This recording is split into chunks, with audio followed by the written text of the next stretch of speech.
নমো ভাগবতে বাসুদেবায় নমো। জয় শ্রীকৃষ্ণ। রাধে রাধে।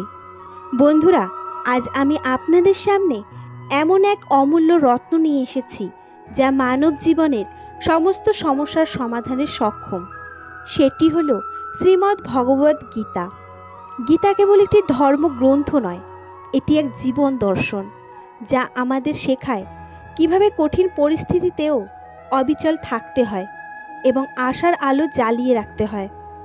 আমার একান্ত অনুরোধ, আপনারা এই ভিডিওটি ধৈর্য ধরে দেখুন এবং গীতার প্রতিটি শব্দ গভীরভাবে উপলব্ধি করার চেষ্টা করুন।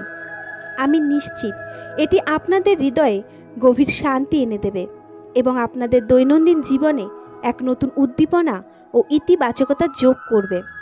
যে ব্যক্তি এই গীতার প্রতিটি শ্লোক মনোযোগ সহকারে পাঠ করবে, এর অন্তর্নিহিত সারমর্ম উপলব্ধি করবে এবং সেই জ্ঞান নিজের জীবনে প্রয়োগ করবে, সে নিশ্চিতভাবেই তার সকল সমস্যার সমাধান খুঁজে পাবে। শুধু তাই নয়, জীবনে যা কিছু সে পেতে চায় তাও লাভ করবে। তাই প্রতিদিন সকালে ঘুম থেকে উঠে এবং রাতে ঘুমোতে যাবার আগে এই পবিত্র ভগবদ্গীতার সার সংক্ষেপ শ্রবণ করা অপরিহার্য। শ্রীমদ্ ভগবদ্গীতার মাহাত্ম্য স্বয়ং পরমেশ্বর ভগবান শ্রীকৃষ্ণ প্রকাশ করেছেন। তিনি তার মধুর কণ্ঠে ঘোষণা করেছেন, যে ব্যক্তি শ্রদ্ধাপূর্ণ হৃদয়ে এই পবিত্র গীতাশাস্ত্র অধ্যয়ন করে, মনোযোগ সহকারে শ্রবণ করে, গভীর ধ্যানে মগ্ন হয় এবং সকল প্রকার দোষ ও কুলসতা থেকে মুক্ত থাকে, সে অবশ্যই তার সমস্ত পাপ বন্ধন ছিন্ন করে আমার পরমধামে উন্নীত হয়। ভগবান শ্রীকৃষ্ণ স্পষ্ট ভাষায় বলেছেন, গীতা শাস্ত্র শ্রবণ, মনন ও অনুশীলনের মাধ্যমে মানুষ পবিত্রতা লাভ করে এবং ভয় ও শোকের ঊর্ধ্বে অবস্থিত বিষ্ণুর পরম পদ প্রাপ্ত হয়।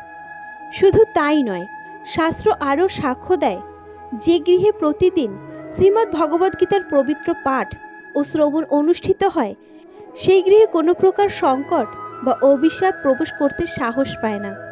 গীতার দিব্য প্রভাব সেই গৃহকে সর্বপ্রকার অশুভ শক্তি থেকে রক্ষা করে এক পবিত্র ও শান্তির আবহে পরিপূর্ণ রাখে। যে গৃহে গীতার শ্লোক নিয়মিত পঠিত হয়, সেই স্থান ভগবান শ্রীকৃষ্ণের ঐশ্বরিক আশীর্বাদ ও স্নেহের ধারায় অভিষিক্ত থাকে। এর ফলে সেই পরিবারের সুখ, সম্পদ এবং সমৃদ্ধি অক্ষুণ্ণ থাকে এবং তাদের জীবন পরিপূর্ণ আনন্দে ভরে ওঠে। কুরুক্ষেত্রের রণাঙ্গন, যেখানে ভাগ্য নির্ধারিত হতে চলেছে দুটি বিশাল কুলের, যুদ্ধের দামামা তখন বাজতে শুরু করেছে। যোদ্ধারা প্রস্তুত তাদের অস্ত্রের ঝনঝনানিতে আকাশ বাতাস ভারী করে তুলতে। ঠিক সেই মুহূর্তে অর্জুনের দৃষ্টি আটকে গেল এক করুণ দৃশ্যে। তিনি দেখলেন, যাদের বিরুদ্ধে তাকে অস্ত্র ধরতে হবে তারা আর কেউ নন, তারই পরমাত্মীয়, ভ্রাতৃগণ, বাল্য বন্ধু এবং পূজনীয় শিক্ষকেরা। যুদ্ধের এই ভয়াবহ প্রেক্ষাপটে আপনজনদের সম্মুখীন হয়ে অর্জুনের হৃদয় ভেঙে পড়ল। যাদের সাথে তিনি হেসেছেন, যাদের কাছে জ্ঞান লাভ করেছেন, আজ তাদের রক্তে রঞ্জিত হবে এই ভূমি। এই উপলব্ধি তার হৃদয়কে গভীর বেদনায় আচ্ছন্ন করল। যুদ্ধের অবশ্যম্ভাবী পরিণতির কথা ভেবে তার মন বিষাদে ভরে গেল এবং সেই গভীর মর্মবেদনা নিয়ে তিনি সারথি শ্রীকৃষ্ণের কাছে নিজের দ্বিধা ও কষ্টের কথা ব্যক্ত করলেন। অর্জুনের কণ্ঠ রুদ্ধ হয়ে এলো। হতাশার গভীর শ্বাস ফেলে তিনি বললেন, হে কেশব, এই যুদ্ধক্ষেত্রে আমার সামনে যারা যুদ্ধের জন্য সমবেত হয়েছেন তারা তো আমার পরমাত্মীয়, আমার ভালোবাসার পাত্র।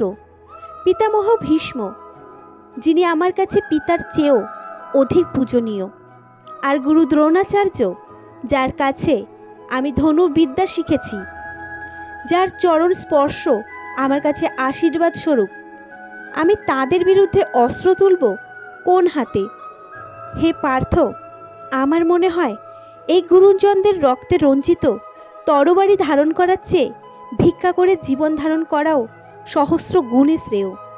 হে মধুসূদন, যাদের বিরুদ্ধে আমি যুদ্ধ করতে চলেছি তারা তো আর কেউ নন, ধৃতরাষ্ট্রের পুত্র, আমারই ভাই। তাদের হত্যা করে আমি কি পাবো? আপন ভাইদের রক্তে হাত রাঙানোর চেয়ে আমি বরং সন্ন্যাসী হয়ে বনে বনে ঘুরে বেড়াবো। তবুও এই পাপের ভাগীদার হতে পারবো না। অর্জুনের কণ্ঠস্বর ক্রমশ ক্ষীণ হয়ে এলো, যেন ভবিষ্যতের বিভীষিকা তার মানসপটে স্পষ্ট হয়ে উঠেছে।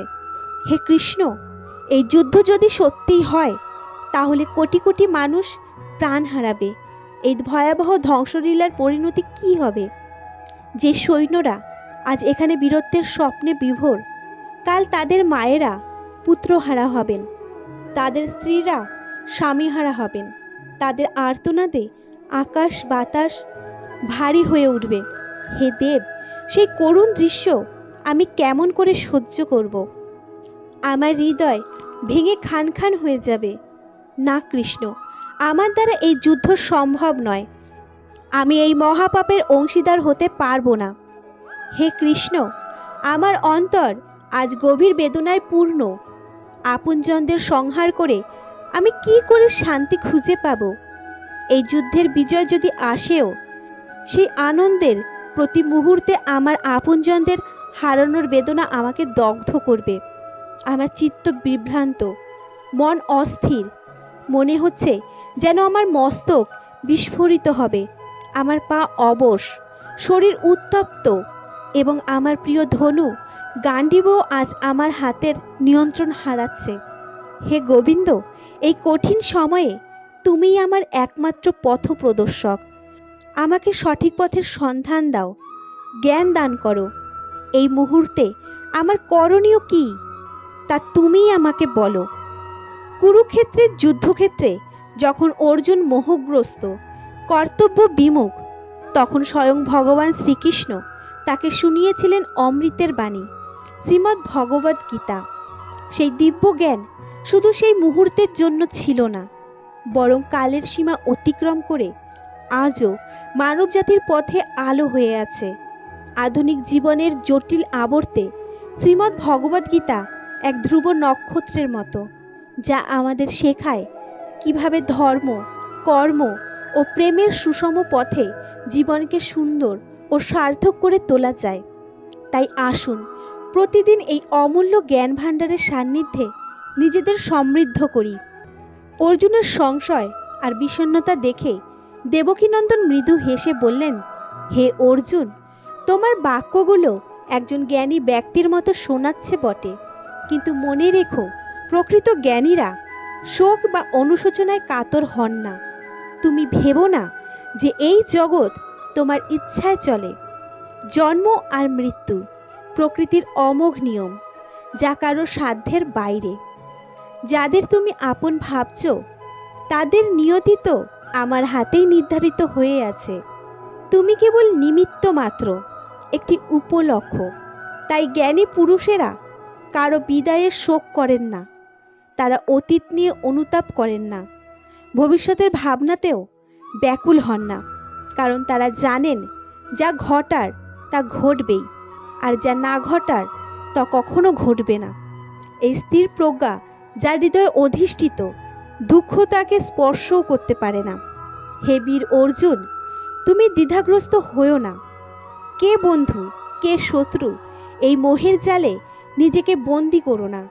একজন ক্ষত্রিয় ধর্মই হলো অধর্মের বিরুদ্ধে বজ্রের মতো রুখে দাঁড়ানো, নিজের সত্যকে রক্ষা করা। মনে রেখো, কর্তব্যের প্রতি অবিচল আনুগত্যই তোমাকে সকল বন্ধন থেকে মুক্তি এনে দেবে। এই দুর্বল আসক্তি ত্যাগ করো, নতুবা কালের স্রোতে তোমার নাম নিন্দিত হবে। যদি তুমি আজ যুদ্ধ থেকে মুখ ফেরাও, তবে বিশ্ব তোমাকে কাপুরুষ আর পুরুষত্বহীন বলে ধিক্কার দেবে। এই যুদ্ধ কেবল ব্যক্তিগত নয় হে অর্জুন, এ ধর্মের যুদ্ধ।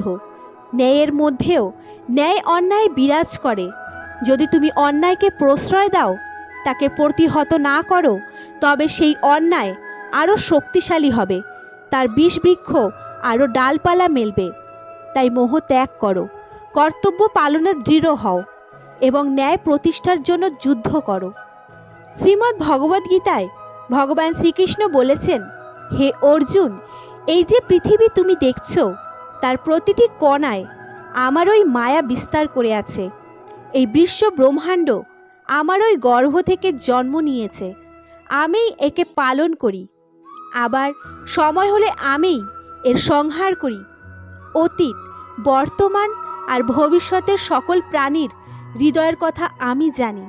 তবুও আমার এই মায়াজালের কারণে অনেকেই আমাকে জানতে পারে না।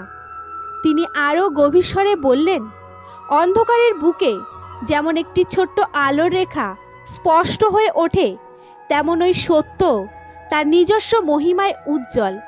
তাই হে বৎস, নিজের পথে সর্বদা সত্যের আলোকেই অনুসরণ করো। মৃত্যু এক অমোঘ সত্য, কালের স্রোতে যা কখনোই বিলীন হবার নয়। এই নশ্বর পৃথিবীতে জীবন মৃত্যুর এই অনন্ত চক্র যুগ যুগ ধরে আবর্তিত হচ্ছে। যেমন মানুষ পুরনো জীর্ণ বস্ত্র ত্যাগ করে নবীন বেশ ধারণ করে, তেমনই আত্মা ও ক্ষয়িষ্ণু দেহ পরিত্যাগ করে নতুন জীবন লাভ করে। এটাই প্রকৃতির চিন্তন নিয়ম। এই ধ্রুব সত্যকে হৃদয়ঙ্গম করে বর্তমানের প্রতিটি মুহূর্ত নির্ভয়ে যাপন করাই শ্রেয়। প্রাজ্ঞজনেরা তাই মৃত নশ্বর দেহের জন্য শোক করেন না, আবার ক্ষণস্থায়ী জীবনের মোহে জীবিতদের প্রতিও অতিরিক্ত আসক্তি পোষণ করেন না। কারণ তারা দিব্যজ্ঞানে অবগত যে যিনি গত হয়েছেন তিনি পুনরায় জীবন বৃক্ষে পল্লবিত হবেন, আর যিনি বর্তমান তিনিও একদিন কালের ডাকে সাড়া দেবেন। এটাই ভবিতব্য। হে অর্জুন, গভীরভাবে উপলব্ধি করো, আমি সেই জ্যোতি যা প্রতিটি হৃদয়ের গভীরে অধিষ্ঠিত, প্রতিটি সত্তার আত্মা। আমি সকল সৃষ্টির আদি, স্থিতিকাল এবং লয়। হে পার্থ, কর্মই হলো জীবনের শ্রেষ্ঠ ধর্ম, পরম সাধনা। শোনো অর্জুন, মানুষ এই নশ্বর পৃথিবীতে পদার্পণ করে কর্মের বন্ধনে বাধা পড়তেই। একটি পলকের জন্য কেউ কর্ম থেকে নিস্তার লাভ করতে পারে না। হে অর্জুন, মানুষ এই নশ্বর পৃথিবীতে পদার্পণ করে কর্মের বন্ধনে বাধা পড়তেই। একটি পলকের জন্য কেউ কর্ম থেকে নিস্তার লাভ করতে পারে না। যখন দেহ নিস্তেজ হয়ে ঘুমে আচ্ছন্ন থাকে, তখনও মানুষের মনন, তার মস্তিষ্ক অবিরাম কর্ম করে চলে। অতএব হে বীর, ফলাফলের আকাঙ্ক্ষা ত্যাগ করে ভবিষ্যতের ভাবনা পরিহার করে তুমি কেবল নিজের কর্তব্য পালন করে যাও। সতত সৎ কর্মের পথে অবিচল থাকো। কারণ হে বৎস, কর্ম হলো এমন এক বীজ যা রোপণ করলে একদিন না একদিন তার ফল অবশ্যই ভোগ করতে হয়। শুভ কর্ম অমৃতের ন্যায়, যার জীবনে শান্তি ও প্রসন্নতা নিয়ে আসে।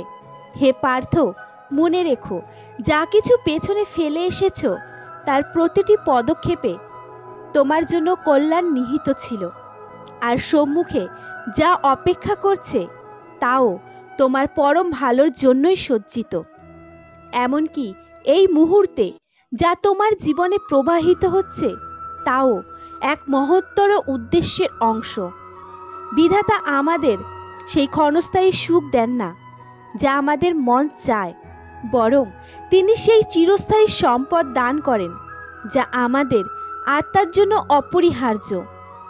আনন্দ ও বিষাদের তরঙ্গে, খ্যাতি ও নিন্দার ঝড়ে, লাভ ও ক্ষতির দ্বন্দ্বে যিনি স্থির থাকতে পারেন, গীতার ভাষায় তাকে স্থিতপ্রজ্ঞ বলা হয়। অতএব হে বীর অর্জুন, তুমি সেই স্থিতিপ্রজ্ঞ হওয়ার সাধনায় নিমগ্ন হও। তোমার কি হারিয়েছে যে তুমি কার্য? তুমি কি এনেছিলে যা হারিয়ে গেছে? তুমি কি সৃষ্টি করেছিলে যা নষ্ট হয়ে গেছে?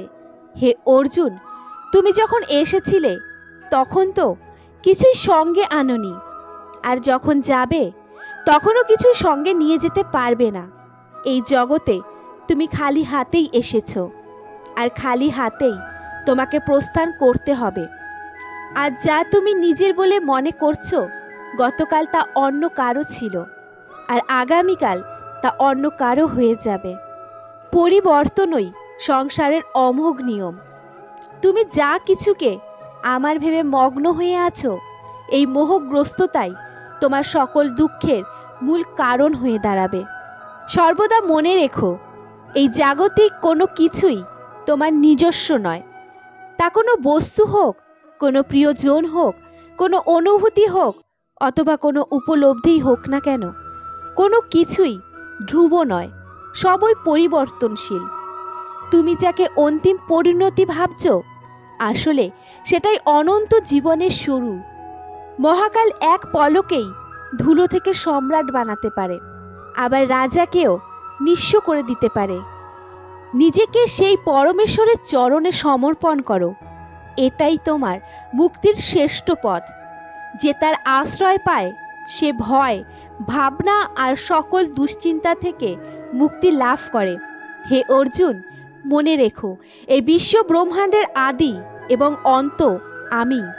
সৃষ্টির পূর্বে আমি ছিলাম, এবং যখন এই দৃশ্যমান জগৎ লীন হয়ে যাবে তখনও আমিই বিদ্যমান থাকব। এই চন্দ্র, সূর্য, মৃত্তিকা, বায়ু, জল সব কিছুর উৎস আমি। এমনকি দেবগণ এবং অসুরগণও আমারই সৃষ্টি। রাক্ষস এবং মানুষ সকলেই আমারই অংশ। আমি ব্রহ্মা, যিনি সৃষ্টি করেন, আমি বিষ্ণু, যিনি রক্ষা করেন, এবং আমি মহেশ্বর, যিনি সংহার করেন। হে কুন্তেয়, সমস্যা থেকে পলায়ন কোনো সমাধান নয়, বরং তা একটি নতুন সমস্যার জন্ম দেয়। জীবনের প্রতিটি পদক্ষেপে অপ্রত্যাশিত বাধা আর প্রতিকূলতা আসবেই। এটাই জীবনের ধ্রুব সত্য, যা কেউ এড়িয়ে যেতে পারে না। এক শান্ত হ্রদের স্থির জলে কোনো নাবিক তার পাল তোলার কৌশল রপ্ত করতে পারে না, তেমনই জীবনের উত্তাল সমুদ্রে ঝড় ঝঞ্ঝার মুখোমুখি না হয়ে কেউ প্রকৃত দক্ষতা অর্জন করতে পারে না। হে অর্জুন, তাই আত্মনিবেদন করো সেই পরমেশ্বরের চরণে, যার কৃপা সকল ভয়ের ঊর্ধ্বে এক অমোঘ আশ্রয়। মনে রেখো, জন্ম নয়, মানুষের কর্মই তার মহিমা নির্ধারণ করে। কামনার জন্ম হয় মোহ থেকে, আর যে মন সর্বদা সন্দেহের দোলায় দোলে এবং নিজেকে সংযত করতে পারে না, ইহলোক বা পরলোকে কোথাও তার শান্তি নেই। যে হৃদয় নিজের রাশ টানতে অক্ষম, সেই হৃদয়ই তার সবচেয়ে বড় শত্রু হয়ে দাঁড়ায়। অস্থির মনকে শান্ত করা কঠিনতম কাজ, তবে ধৈর্য আর অভ্যাসের পথ ধরে তাকে বশে আনা যায়। শ্রীকৃষ্ণ ভগবদ্গীতায় অর্জুনকে বলেছিলেন, পৃথিবীর ঋতুগুলোর মতোই আমাদের জীবনে সুখ আর দুঃখের আনাগোনা লেগেই থাকে। এদের দেখে বিভ্রান্ত হইও না। হে অর্জুন, সময়ের চেয়ে বড় শিক্ষক আর ভাগ্যের চেয়ে বড় নিয়ন্তা এই জগতে আর কিছুই নেই। যেমন একটি প্রদীপের আলো তার নিচের অন্ধকারকে দেখতে পায় না, তেমনই একজন মানুষ তার তারুণ্যের মোহে ভবিষ্যতের বার্ধক্যকে উপলব্ধি করতে পারে না। অর্জুন জিজ্ঞাসা করলেন, হে কেশব, আপনিই তো বললেন আত্মা নিত্য, শাশ্বত, অবিনশ্বর। তাকে অস্ত্র ছেদন করতে পারে না, অগ্নি দগ্ধ করতে পারে না, তবে কেন একটি জীব তার অন্তরে দুঃখ, সুখ, শোক, আনন্দ, অপমান আর বেদনার তীব্র অনুভূতি লাভ করে? যদি আত্মাই অবিনাশী হয়, তবে এ সকল অনুভূতির উৎস কোথায়? ভগবান শ্রীকৃষ্ণ মৃদু হেসে উত্তর দিলেন, হে পার্থ, আমি তোমাকে পূর্বেই অবগত করেছি যে এই সুখ দুঃখের অনুভব আত্মার স্বভাব নয়, বরং তা শরীরের কর্ম। পঞ্চভূতে গঠিত এই নশ্বর দেহ কালের নিয়মে জরাগ্রস্ত হয় এবং বিভিন্ন প্রকার অনুভূতি লাভ করে। অর্জুন আরো গভীর অনুসন্ধিৎসু হয়ে বললেন, হে কেশব, শরীর তো সেই আঘাত বা যন্ত্রণায় অনুভব করবে যখন তা ক্ষত বিক্ষত হবে অথবা কোনো অংশ বিচ্ছিন্ন হবে। যেমন অগ্নিস্পর্শে শরীরের ত্বক দগ্ধ হলে যে তীব্র ব্যথা অনুভূত হয়, তা তো স্পষ্টই দৈহিক। কিন্তু যখন কেউ আমাদের দুঃখ দেয়, অপমান করে, তখন যে গভীর ব্যথা আমরা অন্তরে অনুভব করি, তা তো শরীরের কোনো আঘাত নয়। আবার যখন আমরা আনন্দিত হই, তখন তো শরীরের কোনো উপকার বা ক্ষতি হয় না।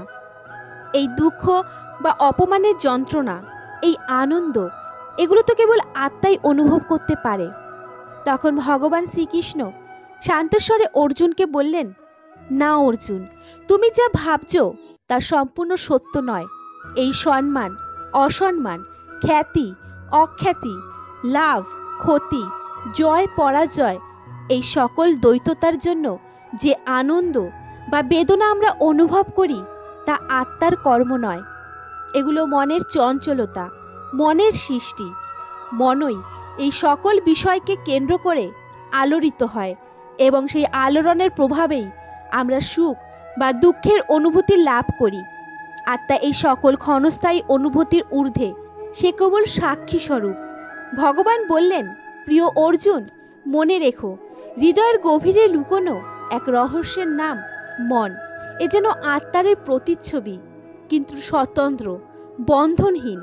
এই মনই তো ইন্দ্রিয়ের চঞ্চল অশ্বগুলোকে দিকবিদিকে ছুটিয়ে বেড়ায়, জীবনের তরঙ্গ ভঙ্গে আন্দোলিত হয় সর্বদা। কখনো তারুণের উদ্দামতায় মত্ত এই মন নিজেকে সর্বের সর্বা জ্ঞান করে, এই অলীক রাজত্বের অধীশ্বর ভাবে, মনে করে সকল কিছুই তার পদানত। কিন্তু স্মরণে রেখো অর্জুন, প্রদীপের তৈল নিঃশেষিত হলে শিখা যেমন কম্পিত হয়, তেমনই যৌবনের তেজ অস্তমিত হলে মনের সেই মিথ্যা দম্ভ টলে যায়। তখন জীবনের বিগত দিনের ছবি এক আয়নার মতো তার সামনে ভেসে ওঠে, কিন্তু তখন আর কিছুই করার থাকে না। মানুষের মন এক মায়াজাল বিস্তার করে, আকাঙ্ক্ষার বাঁধনে তাকে জড়িয়ে ফেলে, নিজের নিয়ন্ত্রণে আবদ্ধ করে রাখে। হে অর্জুন, আত্মনিয়ন্ত্রণই জীবের পরম সাধনা। যতক্ষণ না তুমি আপন মনকে নিয়ন্ত্রণ করতে পারবে, ততক্ষণ আত্ম অভ্যন্তরে সেই জ্যোতির্ময় সত্তার সাক্ষাৎ মিলবে না। চিত্তের গভীরে স্থির হও, অন্তরের অন্তঃস্থলে দৃষ্টি নিবন্ধ করো, তবেই তুমি সেই আত্মায় ঈশ্বরের দিব্য আলোক প্রত্যক্ষ করতে সক্ষম হবে। কঠিন সময়ে ধৈর্য ধারণ করাই বুদ্ধিমানের কাজ, কারণ আবেগ তাড়িত হয়ে কোনো সিদ্ধান্ত নিলে তা আমাদের লক্ষ্য থেকে দূরে সরিয়ে দেয়। হে পার্থ, হৃদয়ের গভীরে যখন ভক্তির প্রথম স্পন্দন জাগে, তখনই বুঝবে তুমি ঈশ্বরকে নির্বাচন করনি, বরং তিনি করুণার পরশ বুলিয়ে তোমায় আপন করে নিয়েছেন। শ্রীমদ্ ভগবদ গীতাতেও এই সত্যের প্রতিধ্বনি শোনা যায়। যে ব্যক্তি নিজের মনকে নিয়ন্ত্রণ করতে সক্ষম, সে মনের গভীরে জেগে ওঠা অনর্থক চিন্তা এবং কামনা বাসনা থেকে নিজেকে মুক্ত রাখতে পারে। এর ফলস্বরূপ সে সর্বদা এক গভীর অভ্যন্তরীণ শান্তির সন্ধান পায়। মনে রাখবেন, যে ব্যক্তি অন্ধকারের মোহে আচ্ছন্ন, সে যেমন নিজের ভুল দেখতে পায় না, তেমনই অন্যের গুণও তার দৃষ্টি এড়িয়ে যায়। বন্ধুরা, জীবন ক্ষণস্থায়ী নয়, বরং একমাত্র মৃত্যুই এই নশ্বর পৃথিবীতে একবারের জন্য আসে। জীবন তো প্রতি ভোরের আলোয় নতুন করে জন্ম নেয়, একরা সম্ভাবনা আর স্বপ্ন নিয়ে।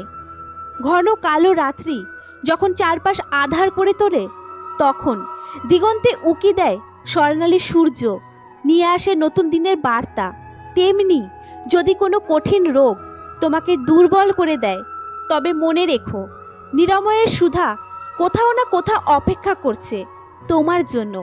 আর জীবনের পথে যদি নেমে আসে দুর্ভোগের ঘনঘটা সমস্যা পাহাড়, তবে হতাশ হয়েও না। প্রকৃতির অমোঘ নিয়মে সেই সমস্যার সমাধানও তোমার কাছেই ধীরে ধীরে উন্মোচিত হবে। এই সংসার, এই জীবন তো এক অনন্ত চক্রের মতো। এখানে কিছুই চিরন্তন নয়, কিছুই স্থির নয়।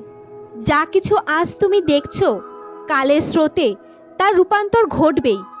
আর যদি তোমার চোখে জল থাকে, হৃদয়ে ব্যথার ঢেউ ওঠে, আর চারপাশ ঘিরে থাকে বিপদের কালো মেঘ, তবে বিশ্বাস রেখো, এই কষ্টের রাত চিরস্থায়ী নয়। একদিন সব আধার কেটে যাবে, আলো আসবেই। দুঃখের সময়ে ভেঙে পড়ো না, অশ্রুজলে মনকে আরো ভারাক্রান্ত করো না। হে পার্থ, আমি এই পৃথিবীর স্নিগ্ধ সুরভি, আমি অগ্নির উষ্ণতা, সকল জীবের জীবন। এবং সন্ন্যাসীর আত্মসংযমের উৎস। আমি সকল ভরণ পোষণ করি, আবার আমি সবকিছুর বিনাশকারী। এই বিশ্বের সকল প্রাণীকেই আমি জানি, কিন্তু প্রকৃতপক্ষে আমাকে কেউ জানে না। যখনই এই পৃথিবীতে পাপ ও অধর্মের আধিক্য ঘটে, তখনই আমি ধর্মকে পুনঃপ্রতিষ্ঠিত করতে এই ধরাধামে অবতীর্ণ হই। সাধুদের রক্ষা এবং দুষ্কৃতকারীদের বিনাশের জন্য যুগে যুগে আমি আবির্ভূত হই। কে কি করছে, কিভাবে করছে, আর কেনই বা করছে, এসব ব্যর্থ চিন্তায় তুমি যত কম মনোযোগ দেবে, ততই তোমার হৃদয় শান্তিতে ভরে উঠবে। পরমেশ্বর বলেন, সেই ব্যক্তি জীবনে সত্যিকারের আনন্দ ও সাফল্য লাভ করতে পারে না যার অন্তরে জ্ঞানের আলো এবং ভগবানের প্রতি অকৃত্রিম ভক্তির অভাব থাকে। মানুষের জীবনে দুঃখের মূল কারণ দুটি, মায়া ও মোহ। যে যত বেশি মায়ার জালে আবদ্ধ হবে, সে তত বেশি কষ্ট সহ্য করবে। যদি তুমি কারো উপকার করতে না পারো, তবে অন্তত তার অনিষ্ট করো না। মনে রেখো, এই পৃথিবী হয়তো ক্ষণস্থায়ী ও দুর্বল মনে হতে পারে, কিন্তু যিনি এর সৃষ্টিকর্তা, তিনি অনন্ত শক্তিধর। ইতিহাস হয়তো বিগত দিনগুলোকে সুখময় বলে চিত্রিত করে, বিজ্ঞান ভবিষ্যতের স্বপ্নে সুখের প্রত্যাশা জাগায়, কিন্তু আধ্যাত্মিক জ্ঞান এই সত্য উন্মোচন করে যে যদি মানুষের অন্তর পবিত্র ও নির্মল থাকে, তবে প্রতিটি মুহূর্তই আনন্দময় হতে পারে। শ্রীমদ্ ভগবত গীতার সেই শাশ্বত বাণী এক গভীর সত্য উন্মোচন করে, যে কোনো মানুষ যেভাবেই আমার শরণাগত হয়, আমি তাকে সেভাবেই কৃপা করি। এই অপ্রাকৃত জগতে ভগবান তার বিশুদ্ধ ভক্তদের হৃদয়ের ভাব অনুযায়ী তাদের সঙ্গে দিব্য সম্পর্ক স্থাপন করেন। কেউ তাকে পরমেশ্বর রূপে ভক্তি করেন, কেউ সখা রূপে তার সঙ্গে লীলায় মগ্ন হন, আবার কেউ সন্তান জ্ঞানে তাকে স্নেহপূর্ণ পরিচর্যা করেন, এমনকি কেউ তাকে পরম প্রিয়তম রূপে গভীর ভালোবাসায় অভিষিক্ত করেন।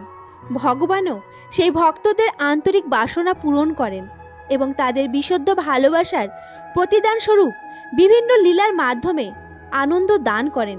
ঠিক তেমনই এই জড় জগতেও বিভিন্ন মানুষ বিভিন্ন ভাবনায় ভগবানের ভজনা করে এবং ভগবানও তাদের সেই ভাবনার প্রতি সম্মান জানিয়ে তাদের সঙ্গে সম্পর্ক স্থাপন করেন। ভগবানের শুদ্ধ ভক্তগণ অপ্রাকৃতির সেই আনন্দময় জগতে এবং এই মর্তধামেও তার সান্নিধ্য লাভ করেন। তার প্রেমময় সেবায় নিজেদের নিয়োজিত করে তারা লাভ করেন এক অনিবর্চনীয় অপ্রাকৃত আনন্দ। জ্ঞানীরা বলেন, জিহ্বা লাভ করেও যে রাধা কৃষ্ণের নাম স্মরণ করে না, সে মুক্তির সোপান লাভ করেও তা হারিয়ে ফেলে। পরমেশ্বর ভগবান শ্রীকৃষ্ণ স্বয়ং এই আশ্বাসবাণী প্রদান করেছেন, যে ভক্ত একান্ত অনুরাগ ও গভীর ভালোবাসার সাথে আমার ভক্তদের জন্য নিবেদিত এই রহস্যপূর্ণ গীতাশাস্ত্র পাঠ করবেন, তিনি নিশ্চিতভাবেই আমার পরম ধাম লাভ করবেন। শুধু তাই নয়, যিনি আমার ভক্তদের হৃদয়ে গীতার এই গভীর জ্ঞান উপলব্ধি করতে সাহায্য করেন এবং সকলের মাঝে এর জ্যোতি বিস্তার করেন, সেই ব্যক্তি আমার অত্যন্ত প্রিয়। তাই বন্ধুরা, আসুন আমরা সকলে মিলে এই জ্ঞানালোক বিতরণ করি। ভগবান শ্রীকৃষ্ণের এই অমূল্য জ্ঞান অন্যের হৃদয়ের প্রজ্বলিত করার মাধ্যমে আমরাও তার অপার আশীর্বাদ লাভ করি এবং নিজেদের জীবনকে ধন্য করি। বন্ধুরা, আমি আশা করব আজকে আমাদের এই প্রচেষ্টা আপনাদের ভালো লেগেছে। আপনার কাছে আমার একান্ত অনুরোধ, ভিডিওটি একটি লাইক করে আপনার পরিবার পরিজন ও বন্ধুদের কাছেও এই ভিডিওটি শেয়ার করে দিন, যাতে তারাও গীতার অমৃতবাণী শ্রবণ করে শ্রীকৃষ্ণের কৃপা লাভ করতে পারে। এবং কমেন্টে অবশ্যই লিখুন, জয় শ্রীকৃষ্ণ, রাধে রাধে। ভগবান কৃপায় আপনারা সকলে ভালো থাকুন, সুস্থ থাকুন। জয় শ্রীকৃষ্ণ, রাধে রাধে। ধন্যবাদ।